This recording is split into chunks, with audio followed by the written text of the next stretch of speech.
Vprašanja, ki jih zastavljajo jezikovni uporabniki, mi smo namreč svetovalnica odprta za vprašanja vseh tipov, torej od pravopisa prek oblikoslovja do skladne in besedotvorja, so na videz pogosto zelo preprosta.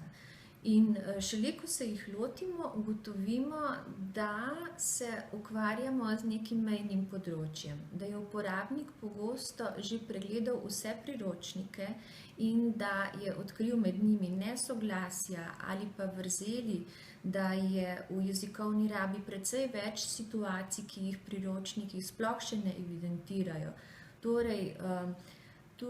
Tukaj moram reči, da se mi zdi, da se srečujemo tudi strokovnjaki, z lektorji, učitelji, ki svetovalnico uporabljajo za prav take primere, jezikoslovnih vrzeli.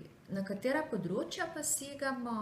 Zdi se mi, da je na prvem mestu oblikoslovje, torej sklanjanje in pregibanje tudi besedotvorno tujih imen, tujih večbesednih imen, na ravni ločil vejica, pa tudi vezaj in pa pomišljaj, potem pa v zadnjem času vse pogosteje tvorba ženskih parov moškemu. Torej vprašanje, ali je lahko ženska tudi vodja, ali bi morala biti vodinja, vodkinja ali kaj podobnega, kako se reče samici risa, ali je risa, risinja in podobna. Skratka, taka vprašanja.